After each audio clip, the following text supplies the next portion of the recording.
ഇയ്യോബ് 20-ാം അധ്യായം.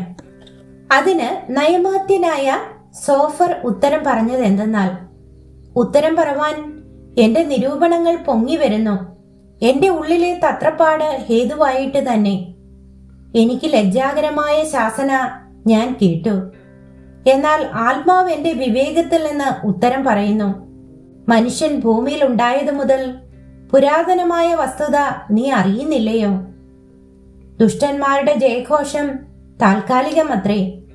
വഷളന്റെ സന്തോഷം ക്ഷണനേരത്തേക്കേ ഉള്ളൂ. അവന്റെ മഹിമ ആകാശത്തോളം ഉയർന്നാലും അവന്റെ തല മേഘങ്ങളോളം എത്തിയാലും അവൻ സ്വന്തം മലം പോലെ എന്നേക്കും നശിക്കും.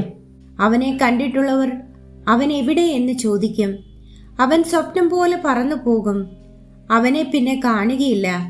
അവൻ രാത്രി ദർശനം പോലെ പാറിപ്പോകും. അവനെ കണ്ടിട്ടുള്ള കണ്ണ് ഇനി അവനെ കാണുകയില്ല. അവന്റെ ഇട ഇനി അവനെ ദർശിക്കുകയുമില്ല. അവന്റെ മക്കൾ ദരിദ്രന്മാരോട് കൃപയാചിക്കും. അവന്റെ കൈ തന്നെ അവന്റെ സമ്പത്ത് മടക്കി കൊടുക്കും. അവന്റെ അസ്ഥികളിൽ യൗവനം നിറഞ്ഞിരിക്കുന്നു. അവ അവനോടുകൂടെ പൊടിയിൽ കിടക്കും. ദുഷ്ടത അവന്റെ വായിൽ മധുരിച്ചാലും അവനത് നാവിൻ കീഴെ മറച്ചു വെച്ചാലും അതിനെ വിടാതെ പിടിച്ചു വായ്ക്കകത്ത് സൂക്ഷിച്ചു വെച്ചാലും അവന്റെ ആഹാരം അവന്റെ കുടലിൽ പരിണമിച്ച് അവന്റെ ഉള്ളിൽ സർപ്പവിഷമായി തീരും. അവൻ സമ്പത്ത് വിഴുങ്ങിക്കളഞ്ഞു. അത് വീണ്ടും ഛർദ്ദിക്കേണ്ടി വരും. ദൈവം അത് അവന്റെ വയറ്റിൽ നിന്ന് പുറത്താക്കി കളയും. അവൻ സർപ്പവിഷം നുകരും. അണലിയുടെ നാവ് അവനെ കൊല്ലും. തേനും പാൽപ്പാടയും ഒഴുകുന്ന തോടുകളെയും നദികളെയും അവൻ കണ്ട് രസിക്കയില്ല. തന്റെ സമ്പാദ്യം അവൻ അനുഭവിക്കാതെ മടക്കി കൊടുക്കും. താൻ നേടിയ വസ്തുവകയ്ക്ക് ഒത്തവണ്ണം സന്തോഷിക്കുകയുമില്ല. അവൻ ദരിദ്രന്മാരെ പീഡിപ്പിച്ചുപേക്ഷിച്ചു. താൻ പണിയാത്ത വീട് അപഹരിച്ചു. അവന്റെ കൊതിക്ക് പദം വരായികയാൽ അവൻ തന്റെ മനോഹര ധനത്തോടുകൂടെ രക്ഷപ്പെടുകയില്ല. അവൻ തിന്നുകളയാതെ ഒന്നും ശേഷിപ്പിക്കുകയില്ല. അതുകൊണ്ട് അവന്റെ അഭിവൃദ്ധി നിലനിൽക്കയില്ല. അവന്റെ സമൃദ്ധിയുടെ പൂർണ്ണതയിൽ അവന് ഞെരുക്കമുണ്ടാകും. അരിഷ്ടന്മാരുടെ കൈയൊക്കെയും അവന്റെ മേൽ വരും.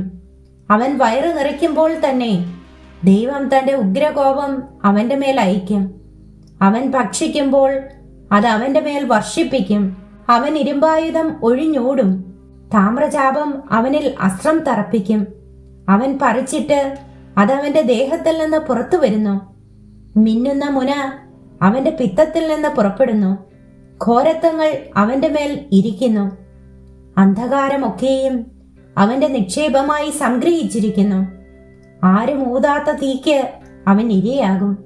അവന്റെ കൂടാരത്തിൽ ശേഷിച്ചിരിക്കുന്നതിനെ അത് ദഹിപ്പിക്കും. ആകാശം അവന്റെ അകൃത്യത്തെ വെളിപ്പെടുത്തും. ഭൂമി അവനോട് എതിർത്ത് നിൽക്കും. അവന്റെ വീട്ടിലെ വരവ് പൊയ്പോകും. അവന്റെ കോപത്തിന്റെ ദിവസത്തിൽ അത് ഒഴുകിപ്പോകും. ഇത് ദുഷ്ടന് ദൈവം കൊടുക്കുന്ന ഓഹരിയും ദൈവം അവന് നിയമിച്ച അവകാശവും ആകുന്നു.